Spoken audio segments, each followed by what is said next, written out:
मैंने हिंदुस्तान के 29 राज्यों में से 70 राज्य घूम चुका हूँ। आज हर राज्य में मोदी जी का वो क्रेज है, पूरे वर्ल्ड में मोदी जी जाते हैं, हर जगह उनको वहाँ के अंतर्राष्ट्रीय सम्मान से संबोधित किया जाता है। आज कुछ चंद लोग यहाँ आके सीपी में अपनी राजनीति रोटियां सेकने के लिए मोदी जी को गाली देते हैं, उनके खिलाफ। वो व्यक्ति ऐसा है ना, वो परिवार के लिए जीता है, सिर्फ वो देश के लिए जीता है। उसका एक ही सोच है कि मरूंगा तो देश के लिए, जीऊंगा तो देश के लिए। मैं इन भाई से पूछना चाहता हूँ, इनको दिक्कत क्या है? उसके बाद समस्याएं आने लगी। आप उधर बात काफी देर से सुन रहा हूँ। एक मिनट, आप कह रहे हैं लॉ कब से बनाया गया? आप बताइए पहले लॉ है क्या? आप पहले बताइए लॉ है क्या? आप पहले बताइए लॉ है क्या? पहले बताइए लॉ है क्या? कुछ समस्याएं हैं, जैसे आज के 2-3 मुद्दे उठे हैं। वहाँ पे रिपब्लिक भारत का था, यहाँ पे न्यूज 18 का था। वहाँ का मुद्दा अलग था, यहाँ का मुद्दा अलग था। मुद्दे में ये बात उठी कि हमारे सेना प्रमुख ने ये बात कही कि सेना तैयार है, सिर्फ सरकार के एक्शन लेने की देर है। अब मैं कुछ उदाहरण देना चाहता हूँ। 1948 में जब पाकिस्तान ने हमारे देश पर आक्रमण किया, सरकार किसकी थी? पीओके उनके कब्जे में गया, कांग्रेस की सरकार थी। उदाहरण नंबर 1। उदाहरण नंबर 2, 1962 में चीन ने हमारे देश पर आक्रमण किया, सरकार किसकी थी? कांग्रेस की थी। अक्साई चीन उनके कब्जे में चला गया। ये कांग्रेस की ही देन है। और पीछे जाऊं, जो आज हमारे माननीय अमित शाह जी गृह मंत्री ने कहा अखंड भारत, अटल भारत, उनके लिए हम जानते। तो 1837 में अफगानिस्तान हमारे देश से अलग हुआ। ये भारत बहुत अखंड था। बर्मा, म्यांमार, तिब्बत, ये सारे हमारे देश के हिस्से हैं। लेकिन हम उस टाइम पे अंग्रेजों का शासन था। हम 1947 के बाद की बात करेंगे। 1948 में कांग्रेस की देन से पीओके बना। 1962 में कांग्रेस की वजह से अक्साई चीन बना, जिस पे चीन का कब्जा है। अरे पिछली सरकारों ने नियम और कानून तो बनाए, उसमें अस्थायी प्रावधान लगाया। और हमारे माननीय प्रधानमंत्री मोदी जी ने कहा पिछले पखवाड़े में कि भारत में अस्थायी प्रावधान के लिए कोई जगह नहीं है। तो उसमें उन्होंने गलत क्या कहा? अब कुछ हमें जितना डर बाहरी शत्रुओं से नहीं है, जितने हमारे देश में खास तौर से ये कांग्रेस ही है ना, डिवाइडेड रूल, जो अंग्रेजों की फूट थी कि फूट डालो राजनीति करो। तो मैम ये वो है कि इनके पेट में जब ही मरोड़ उठती है जब कोई राष्ट्रवाद का या कोई अच्छा मुद्दा उठता है। मोदी जी ने अगर कश्मीर से 370-35 हटाया तो क्या गुजार हुआ? सबसे ज्यादा डर गुलाम नबी को होगा। आजाद शब्द नहीं जोड़ूंगा, क्योंकि गुलाम जो होते हैं उनको आजाद नहीं बोला जाता है। कश्मीर में सिर्फ 3 परिवारों की, गुलाम नबी, महबूबा मुफ्ती और उमर अब्दुल्ला, मैं उनके ही लड़के हैं वो, ठीक है। मैं वहां घूम के आया हूं, जो वहां के शोपिया अनंतनाग सबसे खतरनाक क्षेत्र है। 5 तारीख को हमारे यहाँ से ये दफाएं हटाई थी। 7 तारीख को श्रीनगर के लाल चौक पर तिरंगा फहरा के आया हूँ। हमें लोग सोचते हैं गमछा डाल के घूमता हूँ, साधारण व्यक्ति हूँ। मैंने हिंदुस्तान के 29 राज्यों में से 70 राज्य घूम चुका हूँ। आज हर राज्य में मोदी जी का वो क्रेज है, पूरे वर्ल्ड में मोदी जी जाते हैं, हर जगह उनको वहाँ के अंतर्राष्ट्रीय सम्मान से संबोधित किया जाता है। आज कुछ चंद लोग यहाँ आके सीपी में अपनी राजनीति रोटियां सेकने के लिए मोदी जी को गाली देते हैं, उनके खिलाफ। वो व्यक्ति ऐसा है ना, वो परिवार के लिए जीता है, सिर्फ वो देश के लिए जीता है। उसका एक ही सोच है कि मरूंगा तो देश के लिए, जीऊंगा तो देश के लिए। मैं इन भाई से पूछना चाहता हूं, इनको दिक्कत क्या है? 370 हटा, दिक्कत है? 35 हटने से इनको क्या? अब जब बात होती है, अभी परसों के बयान में पाकिस्तान के विदेश मंत्री महमूद कुरैशी ने भी, अभी तक पाकिस्तान बोलता था भारत अधिकृत कश्मीर, परसों उनके बयान में एक बहुत बड़ा मोटिव आया। जब उन्होंने देख लिया संयुक्त राष्ट्र, यूएस में हर जगह से पिट गए, पाक के नापाक इरादे सबने दुनिया ने जान लिए, तो उनके मुंह से निकला कि भारत अपने राज्य कश्मीर में लोगों को डरा धमका रहा है। मैं ये बोलना चाहता हूं, पीओके में इमरान खान, कल उन्होंने ऐलान किया है कि सबसे बड़ा जन आंदोलन करेंगे, जबकि पीओके में इमरान खान के खिलाफ ही रैलियां निकल रही हैं।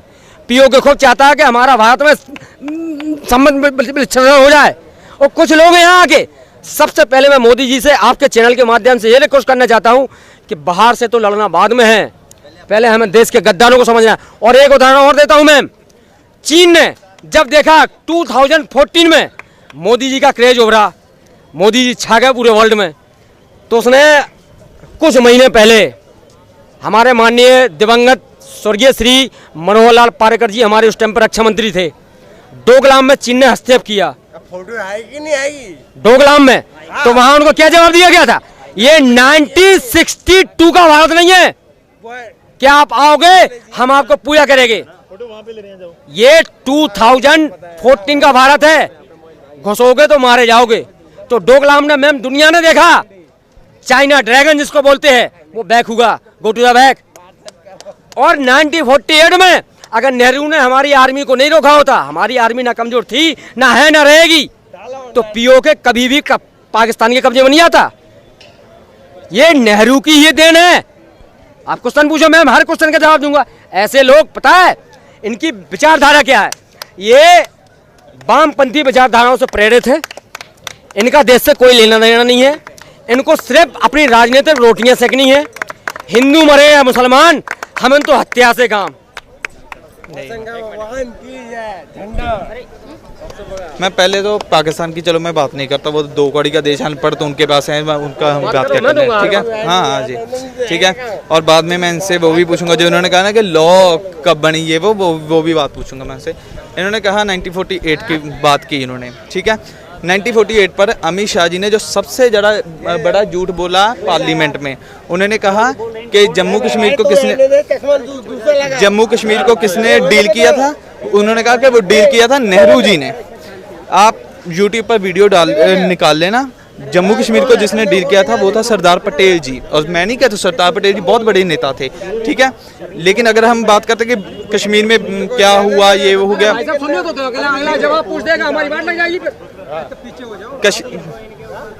कश्मीर में क्या हुआ, ये वो कि पाकिस्तानों को बड़े कश्मीर उनके पास चला गया, ये वो। एक्चुअली थोड़ा सा पढ़ना, जब वो वॉर शुरू हुआ नहीं, मैं आपने मुझे आपने मुझे देशद्रोही बना दिया, तो मैं ना बोलूं, ठीक है, ठीक है, ठीक है। आप ना 1948 की जो वॉर हुई थी ना, उसको पढ़ना, वो क्या हुआ था। जब आई थे ना वो पाकिस्तानी, जब आ गए थे भारत की सीमा में आ गए थे, वो पहले हो गया था जब हरी सिंह ने अपने प्रधानमंत्री को भेजा था सरदार पटेल के पास। उन्होंने कहा कि हमारी मदद कीजिए। सरदार पटेल ने कहा हम आपकी मदद तब करेंगे लेकिन जब आप भारत के साथ आ जाएंगे। उन्होंने कहा कि ठीक है हम भारत के साथ आएंगे, ठीक है। डील हुई, भारत ने अपनी फौज भेजी पाकिस्तान को, जितना भी पीछे हो चुके थे वो चले गए। और जितना उन्होंने हमारी बात सुनी, जितना भी वो कश्मीर था वो पाकिस्तान के हिस्से में आ गया। अगर हम बात करते हैं तो तब तो गृह मंत्री कौन थे? सरदार पटेल जी, ठीक है। मैं उनको जी कहता हूँ क्योंकि मैं उनका बहुत बड़ा फैन हूँ, ठीक है। अब उनकी बात 61 की बात, वो ठीक है, हमारी जो फॉरेन पॉलिसी थी वो बहुत कमज़ोर थी। हमारे जो कानून मंत्री थे, जो विदेश मंत्री थे, आई थिंक उन्होंने तो ये कह दिया था कि हम चीन तो हमारा दोस्त है, हमें तो उनके अब वहाँ पर पुलिस ही लगा देनी चाहिए, हमें तो फौज की ज़रूरत ही नहीं है। वो तो उनकी फॉरेन पॉलिसी कैसी थी, वो तो उनके ही जो पार्टी के नेता थे उन्होंने भी उनको कहा था, ठीक है। अब चलिए 71 की वॉर भी होगी। 71 की वॉर क्यों हुई थी, जो सभी को मालूम है, हमने बांग्लादेश अलग करवा दिया। बात नहीं पूछी जा रही है, हमने तो चार जो एक आज के मौजूदा परिस्थिति में चल रहे हैं। हाँ, नहीं, अरे भैया भैया भैया तो ले भैया भाई साहब 1970 बोल रहे तमीज से बोल रहे, वो अगले सुन रहे हैं, वो बोलेंगे ना, वो करेंगे, ठीक है। 1948 से मैडम इन्होंने शुरू किया था। आइए आइए आइए आइए आइए, ठीक है, ठीक है। 71 की बार हो गई, चलो ठीक है, हमने बांग्लादेश को अलग करवा दिया, ठीक है, वो हो गया। अब आता हूँ एक जंग जो इन्होंने छोड़ दी, एक जंग जो इन्होंने छोड़ दी, वो जंग कब हुई थी? वो जंग किसकी कब हुई थी? वो जंग हुई थी 99 में, जब प्रधानमंत्री कौन थे? बीजेपी के अटल बिहारी वाजपेयी जी, ठीक है। 99 में वो वॉर हुई। उसके बाद आप बताइए, वो बीजेपी तब तो बहुत, अटल जी तो बहुत बड़े नेता थे, ठीक है। 1999 में जो वॉर हुई, कारगिल की वॉर हो गई, उनकी फॉरेन पॉलिसी कैसी थी, ठीक है। उसके बाद पार्लियामेंट पे अटैक हो गया, आप आतंकवादियों को छोड़ भी रहे हो। प्लेन हाईजैक हो गया, किनकी सरकार थी? बीजेपी की सरकार थी, ठीक है, ठीक है। वेट, पहले उसका ध्यान इनसे पूछो, इनसे पूछो। भाई साहब चेहरे को नहीं पकड़ोगे आप, सर 3 बार हो गया, आप चेहरा नहीं पकड़ोगे। हम तो देशद्रोही हैं, हम तो देशद्रोही हैं। ज्ञान तो पूरा हो जाए। जैसे हमारे अभी छोटे भाई ने ये कहा कि 1999 में अटल जी की सरकार थी, उसको छोड़ा, इसको छोड़ा, उस टाइम पे ये विधेयक क्यों नहीं लाए गए? उस टाइम पे एक प्रोवलेंसी थी। होता क्या है ना, हमारे यहाँ कानून व्यवस्था 2 प्रणाली में बांटी गई है, न्यायपालिका और कार्यपालिका। सुने दो, हाँ इनके अलग अलग प्रावधान है। हाँ। न्यायपालिका अपना काम करती है और कार्यपालिका अपना। कार्यपालिका का मतलब होता है संसद। संसद में कानून बनाए जाते हैं और न्यायपालिका उन पे अमल करती है। अब मैं भाई को उदाहरण देता हूं, इन्होंने 1999 अटल बिहारी जी के टाइम का उदाहरण दिया, तो उस टाइम पे उनके पास मजबूरी पता क्या थी? वो नरेंद्र मोदी से ज्यादा बड़े देशभक्त थे। मैं एक बात उदाहरण दूं, जिसको बड़ा लगे बड़ा ही लगे, उनके पास मजबूरी पता क्या थी? उनके पास अल्पमत की सरकार थी। ये आई और कांग्रेस भाई साहब प्लीज भाई, मनमोहन सिंह पे भी अल्पमत की सरकार थी। भाई साहब उनके पास अल्पमत की सरकार थी। और तो और अभी 2014 में जब मोदी जी ने पूर्ण बहुमत की सरकार बनाई, तब भी उनके पास मजबूर थी। लोग ये कहते थे, मोदी जी कहते थे 56 इंच का सीना, चौकीदार। कुछ लोगों ने ट्रेंड बार उड़ाया, चौकीदार सो रहा है, 56 इंच का सीना कहाँ है? मजबूरी कहाँ थी पता है मैम? मैं बताता हूँ आपको। उसका रीजनल क्या होता है कि जब कोई भी विधेयक लोकसभा में लाया जाता है, भले ही आपकी सरकार पूर्ण हो, लोकसभा से तो आप पारित करवा लोगे, लेकिन राज्यसभा में एक कांग्रेसी फंसा देते थे। उसका रीजनल ये था कि 1947 से लेके 2018 तक, 2018 तक कांग्रेसियों का ही कब्जा राज्यसभा में था। अब आने वाले चंद दिनों में वहां भी बीजेपी का बहुमत आने वाला है। और तो और भाई साहब, और तो और मैं आपको बहुत बड़ी बात बताता हूं, अमेठी जो गांधी परिवार की पैतृक राजनीति की भूमि रही है, वहां के बहुत बड़े राजा महाराजा संजय सिंह, उनकी पत्नी रानी अमृता सिंह, दोनों बीजेपी की सदस्यता ग्रहण कर चुकी हैं, क्योंकि उन्होंने भी एक्सेप्ट कर लिया है कि कांग्रेस अपनी विचारधाराओं से भटक चुकी है। और आपको 15 दिन पहले की बात बताता हूं, हरियाणा में आने वाले चंद दिनों में चुनाव का बिगुल बजने वाला है और भूपेंद्र सिंह हुड्डा ने 370-35A का खुल के समर्थन किया। उन्होंने ये कहा था कांग्रेस अपनी विचारधारा से भटक चुकी है, मैं अपनी अलग पार्टी बना लूंगा। तब उसमें पता है मैडम सोनिया जी ने जो कांग्रेस की बात का तो जवाब भैया बात तो सुनो, मुद्दे जब चलते हैं तो बात बहुत उठती है। मैडम एक मिनट आना मैडम। हाँ करो करो। मैम अगर मैं कोई गलत बोल रहा हूँ तो आप बोल दो, मैं गो टू द फैक्ट। वो जो आतंकवादी हाईजैक करके भेजा था उसकी बात का जवाब दे। हाँ उसकी हाईजैक पता है उसके ऊपर प्रेशर किसने डाला था? आपने अभी 5:30 बजे प्रतीक जी भैया जी का शो देखा? उदाहरण देता हूँ आपको भैया, उस टाइम पे एक मिनट इसका रियल आंसर बता दो सर को। एक मिनट रियल आंसर बता दो भाई साहब। अगर आज के डेट में भी ना कोई अगर हाईजैक अगर हो रहा है ना, वो दोनों गवर्नमेंट का कहीं ना कहीं एग्रीमेंट हो के ना छोड़ते हैं, ठीक है। तो उसी टाइम जो अपोजिशन भी था भाई कि अगर हाईजैक है सबका फैमिली है, तो इसमें आप सेंसलेस क्वेश्चन कैसे करते हो? मैं तो समझ नहीं पाता हूँ। किसका सेंसलेस? एक बात, अगर हाईजैक हो रहा है, किसका फैमिली है, सारा परिवार है, तो उस टाइम तो छोड़ना तो पड़ेगा। उस टाइम गवर्नमेंट को ब्लेम करना ये एक सेंसलेस क्वेश्चन है ना। उसी टाइम दोनों गवर्नमेंट का एग्रीमेंट बातचीत होके छोड़ते भैया। उस टाइम पे कांग्रेस ने दबाव बनाया था, कांग्रेस ने दबाव बनाया था, क्योंकि अटल जी की सरकार और की सरकार थी। क्यों दे रहे हो? Question number 2 to Atal Bihari ji ने जो कारगिल युद्ध लड़ा था, वो भैया कह रहे हैं कि उसमें आपने अंदर तक जाके कब्जा क्यों नहीं करा? जब आप जीत रहे थे तो आप एक मिनट मैं देता हूं, इसका जवाब दीजिए। अटल जी का सबसे अटल जी आप इसका जवाब मैं दूंगा। सर आप लोग ताला लगा सर मेरा जो क्वेश्चन है, मेरा जो लास्ट मुद्दा है, हाँ चल मेरा जो लास्ट मुद्दा है वो मैं पूछ लेती हूँ, उसका फिर हमें जाना है, ठीक है? सर आपको पता है कि आज सोनिया गांधी ने ये कहा था कि जनादेश खतरे में जा रहा है, लोग जनादेश का दुरुपयोग कर रही है सरकार और लोकतंत्र खतरे में है। इस पर क्या कहना चाहिए? अच्छा, मैं ये बोलना चाहता हूँ, मैं मैडम सोनिया से ये बात कहना चाहता हूँ, वो खुद खतरे में है। सही है, सही, राइट। वो खुद खतरे में है, वो जनादेश खतरे में बता रही है।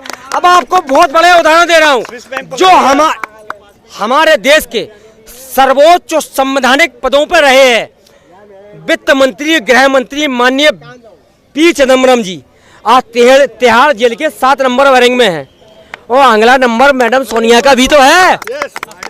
जिस व्यक्ति ने 70 सालों से देश का पैसा खाया है, ये चौकीदार है, ना तो सोएगा ना सोने देगा। इधर मैडम आंसर ले लो, आंसर लो